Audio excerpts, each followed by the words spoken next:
Yes. Oh, okay, okay. Well, thank you for being here at our meeting tonight. My name is Jackie Fishman. I'm a principal at Consensus Planning. We are located in downtown Albuquerque, and we provide planning and landscape architecture services. And we've been working with the Greater Albuquerque Housing Partnership on projects for the last few years, and happy to be here tonight with you all. We're here this evening to talk about 10,501 Central Southeast.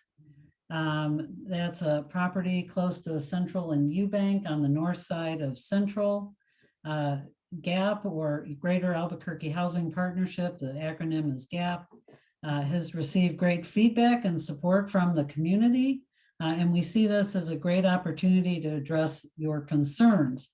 I think the concept for this project is to utilize a public-private partnership structure to achieve goals within the East Gateway MR plan and provide improvements to the property like GAHP did at Luminaria 1 project, which is across Central to the south from this site. The feedback from the community on Luminaria gave GAHP the Route 66 focus, which we implemented into the neon lighting, or the neon band lighting, the replica of the Ponderosa sign, the mural, which will be installed later this summer, and Route 66 images throughout the interior. I think we can go to the next slide. Okay, so I spoke too quickly. We were supposed to be on this side, so sorry about that. We will have, we're doing this presentation first. We'll have members of the project team answer questions. We would ask that you put your questions into the Q&A on the bottom of your screen, and then we'll go through each one at the end. Go ahead to the next. Okay. So first, I'm going to introduce Felipe Rael from GAHP. Felipe, why don't you go ahead and take this slide. Thank you, Jackie. The Greater Albuquerque Housing Partnership is a local nonprofit. We're celebrating our 29th year, and we're also a community housing development organization, or CHODO, which means that we've set up our board composition to really have community input. To date, we have completed 6 award-winning projects, and you can learn a little bit more about ourselves and the project at our website, abqgahp.org.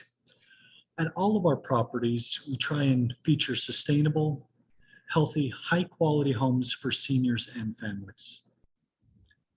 These are some images of some of the projects that we have completed throughout our tenure. The upper left corner is Luminaria. And if you look far to the left where you see that vacant piece of land, that is where we are looking to propose this project. And for those of you who don't speak Spanish, Luminaria means north of Home Depot. And this site will just be north of Home Depot. The project in the upper right is an existing project called Plaza Feliz, developed between 2010 and 2012 for families, with an interior courtyard, which were some of the concepts we're going to utilize this evening, and we'll show you this evening.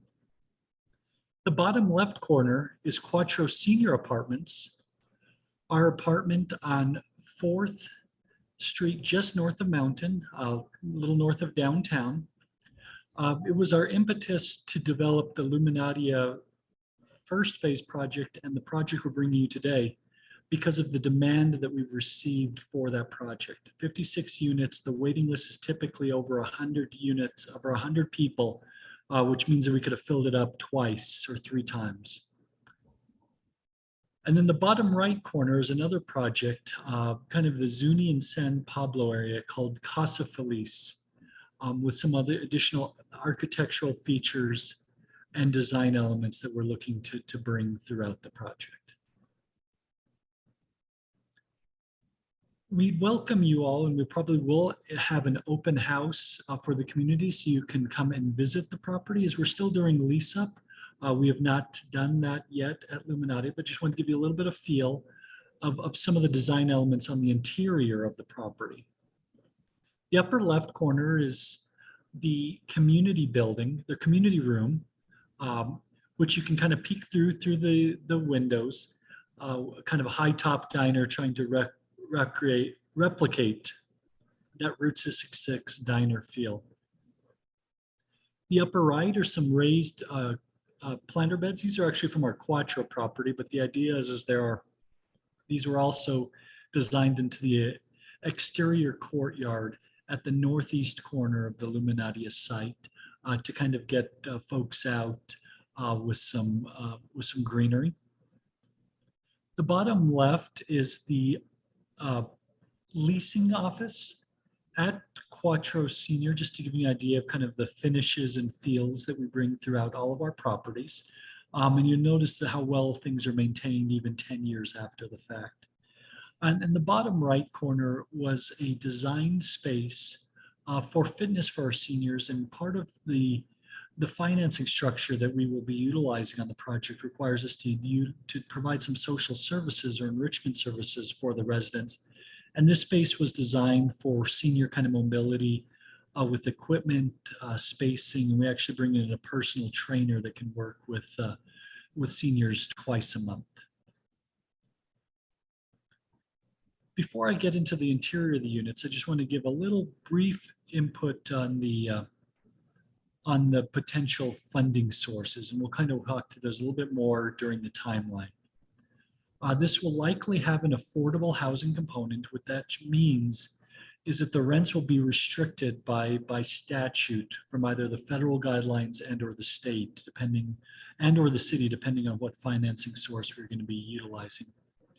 And you might hear about public housing or affordable housing, and we wanted to share some of these images of the interiors and the exteriors to really kind of show you the high quality projects that we do develop. And in this property, we're going to have a very similar kind of streamlined kitchen where all units will share that. It helps us cut down costs and maintain quality.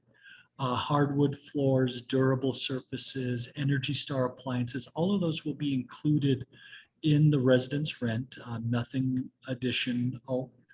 Kind of two-tone paint to kind of break up the space. And we've staged this unit to give folks a little bit of an idea. In the bottom right corner, you'll notice the bathroom. All of these will be adaptable. Some will be built to the type A accessibility standards, but the rest will be type B, which means they are adaptable with backing for grab bars, allowing folks to age in places as long as they can. So a little bit about our timeline and the financing structures that we will be bringing in. We will be seeking City of Albuquerque funds. There is currently an open request for proposals for Workforce Housing Trust Fund, but there could be additional city funds, municipal funds that could be earmarked for this project. We anticipate applying for low-income housing tax credits. So these are federal tax credits administered by the Mortgage Finance Authority, and typically that application is in January to February of next year. Concurrently, we'll be working on site plan and zoning approval. At least the preliminary plan that we're looking to date are working within all of the setbacks and zoning requirements of the East Gateway Metropolitan Redevelopment Plan, the Route 66 Overlay Action Plan, and also the current IDO ordinances. We're not looking at this time seeking any variances, but that could change as we're moving on. For example, at Luminatia, we had to get a variance for a wall height, which doesn't look that high from the street level, but is from the interior, just as the building was kind of built into the hillside a little bit there. So that could be potentially an example of a type of appeal or a zoning adherence. But as of now, you'll see in the site plan, we're meeting all of the setbacks from the single family neighborhood overlay. And so I know that was probably going to be a big question tonight. So we're working through the site plan, zoning approval, and design documents with an intent to close on our financing by the end of 2023. Begin construction with probably a 14 to 16 month construction period, commencing in early 2024 through mid 2025. It should also be noted that this project is still in preliminary planning stages. It is owned by the state land office, and we would be looking to seek via a bid process trying to secure that land from the state land office and pay a long-term lease like we did at Illuminatia. A little bit of back history, these were all parcels that used to be part of the Ponderosa Mobile Home Park, but the state land office kind of consolidated those homes onto a parcel just east of Home Depot, and have now actively been marketing and leasing those to try and get additional economic development in this area. And with that, I'd like to turn it back over to the team to continue on through the process. Okay, this is Jackie again. I think I'm taking this slide. This shows the site location. Again, we're north of Central, just east of Eubank, and 10,501 Central Southeast. What this slide shows is we're within a major transit corridor. These green lines north and south of Central are the 660 feet of the major transit corridor. We also show the transit lines along Central and Eubank, the bus stops, the rapid ride stops, lot of planning overlay in here. We have our sensitive edge on this property would be the north, because it is adjacent to single family residential. And so all that means is those lots to the north are so-called protected lots, and this would be a regulated lot.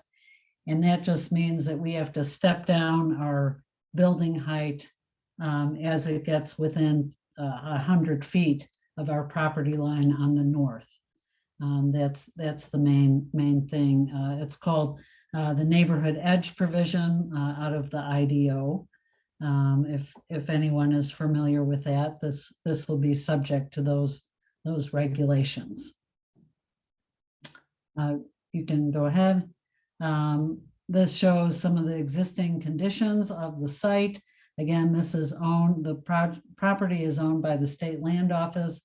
My understanding of how they do things, they can't improve the site themselves.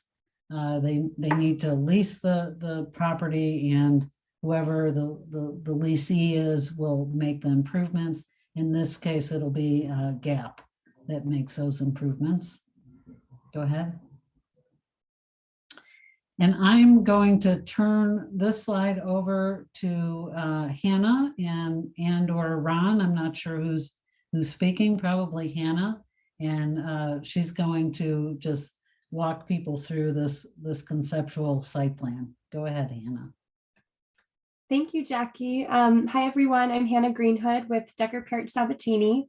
I was able to work with the same team across the street at the first Luminaria, and excited to return back and continue on with so many of the successes on that project and incorporate it into the same neighborhood. So we're very familiar with this site and all of the neighborhood conditions and things that we want to continue to help improve this this corner of our city. And so with that being said, to some of the notes that Jackie mentioned about zoning requirements. We have a couple things up on the site plan. And again, this is very preliminary. And our goal today is to give those participating an intro to where we're going with it, hear any concerns, any feedback, anything that works, things that people would like to see, and see what we can do to incorporate it. And so with this preliminary site plan, some of the items that Jackie was mentioning with like the neighborhood edge condition, we have a demarcation. It's a area to the north that's being highlighted now, where we're have a pretty significant landscape buffer requirement, and we're leaning into that heavily and creating an outdoor amenity that will be within the protected boundary of the entire community, but amenity for the residents, but also give some buffering to that northern neighborhood adjacent. And then you can see that 100-foot neighborhood edge demarcation, where our building is to the south of that pretty significantly, several feet. That's just south of a shade garden. We're using some preliminary concepts to talk about outdoor space, as it's a critical component of this type of senior development. So from the north to the south, we have a sun garden and then a shade garden, since that will really be in shade from our, what we're looking at right now is about a 4-story building. We want to try to step down some edges here and there, but it will give some nice shade to our residents in that shade garden. And then we're looking at more of a U-shaped building on this project to incorporate an internal courtyard that is nicely protected, but then allows for lots of residential views of our beautiful mountains, and get lots and lots of that morning sun access into that outdoor space.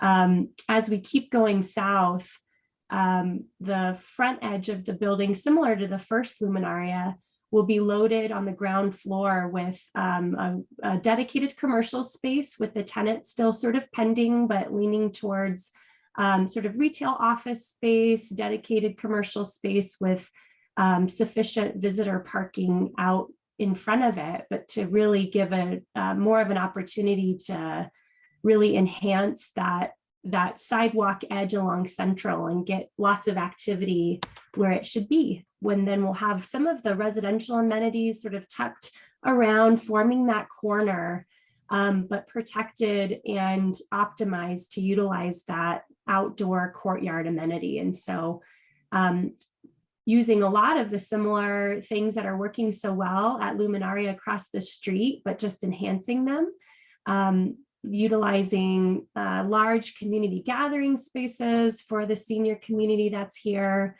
and making it easy for the residents to be a part of this community and protected and secured behind a perimeter gate that still allows for that security for residents, but then also the building edge being the main exposure along Central, that balance of privacy and public frontage. So lots of interesting things that we're leaning towards.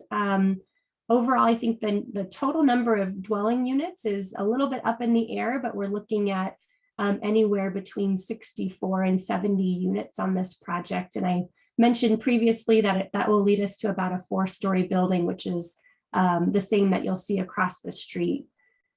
Outside of that, like we've all mentioned, we're very early in the process and really, really looking forward to getting some input like we got last time, with the neighbors really wanting to lean into the Route 66 vibe of the entire community and seeing what we can do here. Are there things that are something that's working on the building across the street that we want to replicate? But I think this will be the portion of the presentation where we'd love to open it up to some of those Q&As that were mentioned and get feedback from everyone. So looking forward to hearing from you all. Thank you, Hannah. So currently I don't have any open questions. So if somebody does have some, if you'll just type those into the Q&A at the bottom of your screen, we'll make sure that our team can address those.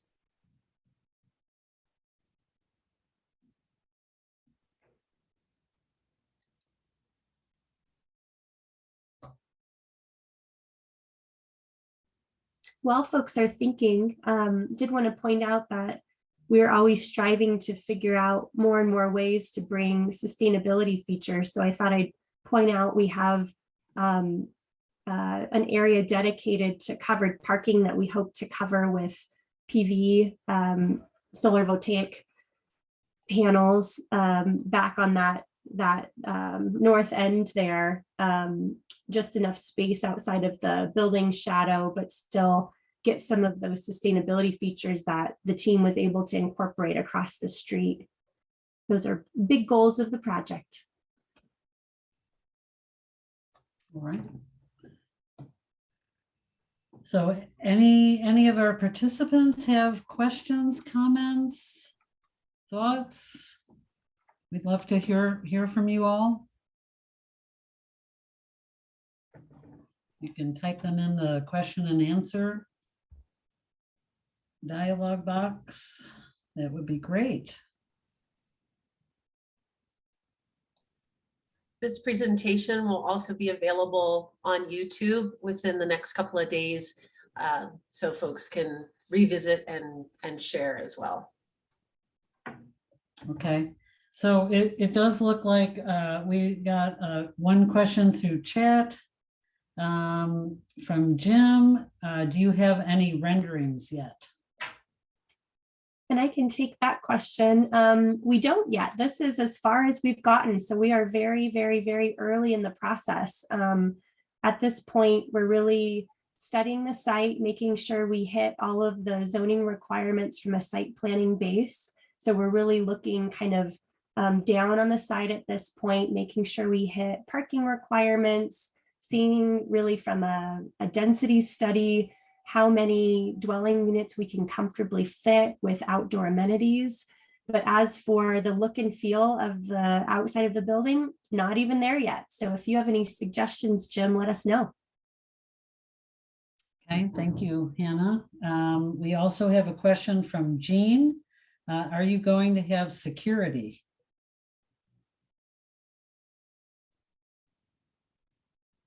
Is that a question for Felipe? I think so. I can speak a little bit to the design, some of the My subtext video stuff. is not restarting, but if you could take the design security features, and I can take the second part of that question. Okay, sounds great. So we are incorporating SEPDED principles, and so crime prevention design techniques that we're looking to get as much visibility on the property, which really helps with overall security. But you'll notice we do have a perimeter fence. On the screen right now, there's 2 locations that have an access gate. One on the west side that is pushed back further off of the street there, that then would be resident only. And then on the east side where the cursor is, just pushed back even further beyond the visitor parking. And so we have some controlled security access in that regard. And then in addition, in the past, when we've worked with GAHP, we will be incorporating some systems as well, low voltage systems, to have cameras on site and that type of building security, as well as making sure that the site is well lit and have as little amount of dark corners that can't be watched as possible. So from a design standpoint, that's where we are from a best practice in security from a design standpoint. So Felipe, do you want to continue on? Yes, so my video is still not coming back, but I can go ahead and speak to it. We will likely not have kind of like security guards or anything like that. So some of our developments we do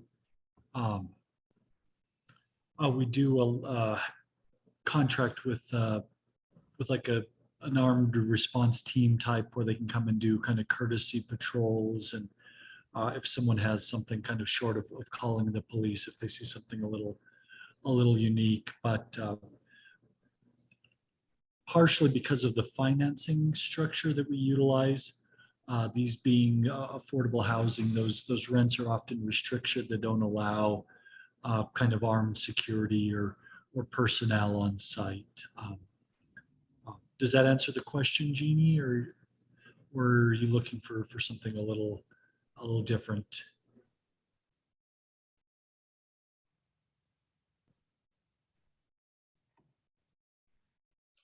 Okay. If there's any follow-up questions, you can feel free to send those on too, and we can Sure. make sure and answer those at a future time. The other, we have another question from Jim. What would the perimeter fencing look like? And then and then height question. Hannah, do you want to go with that one? Sure. Yeah, I'd be happy to. So Jim, currently, since we're so early in the design, we don't know exactly what it will look like, but where we're headed is to try to have as much of the materiality match the development across the site. This one doesn't have the CMU block wall that's existing that you'll see that faces the Home Depot parking lot.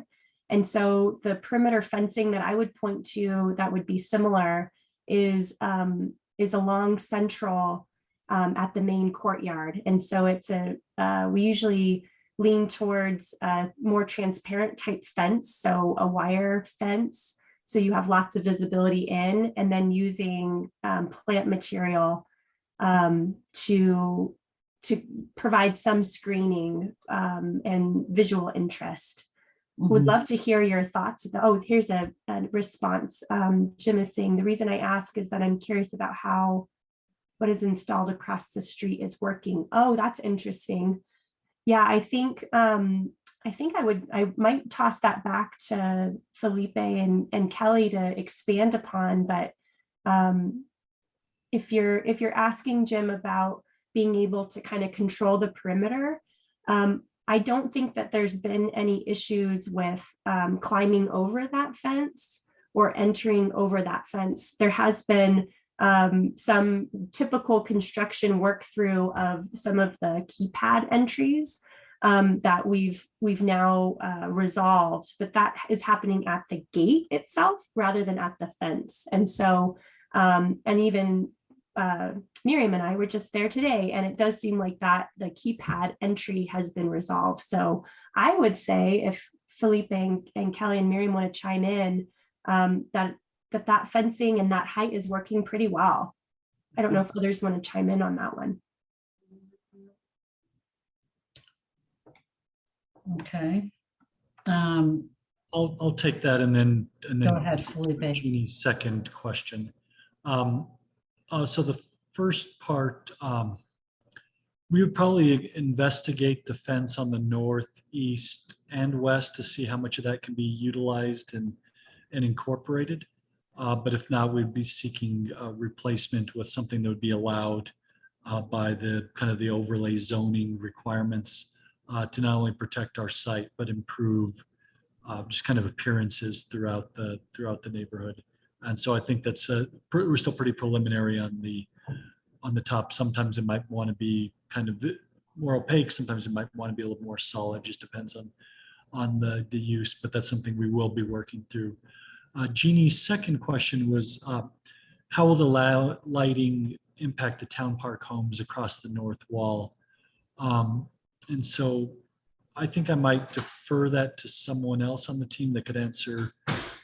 Just in kind of in light of the requirements for the parking lot, but then also how that may impact those homes that are right up against that edge there. And I can start with an answer, and maybe Hannah can finish up where I leave off. Sure. For one, the IDO requires outdoor lighting to be night sky compliant. So that means the the light fixtures will be shielded. They'll be pointed downward, and so they're not allowed to spill over the boundary of the site.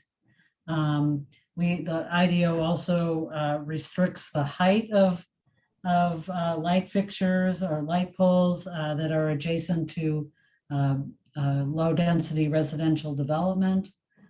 So all of that is regulated through the IDO requirements. And Yeah. Hannah, if you want to add to that as well. Sure. Yeah, no problem.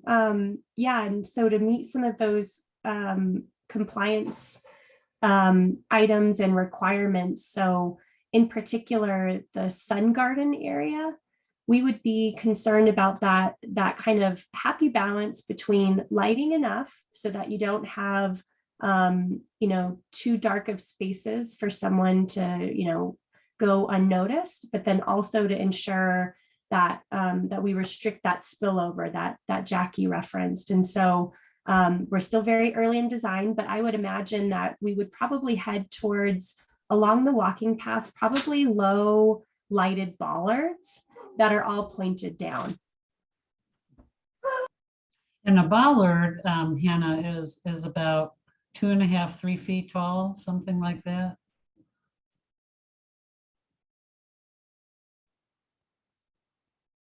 Hannah, is that correct?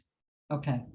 Yeah, for people that aren't familiar with bollards, they're really pedestrian oriented light fixtures. So I think that would be a nice feature for that part of the site.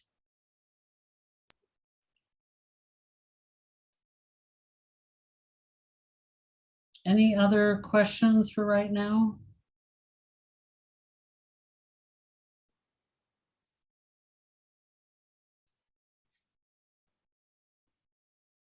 Okay.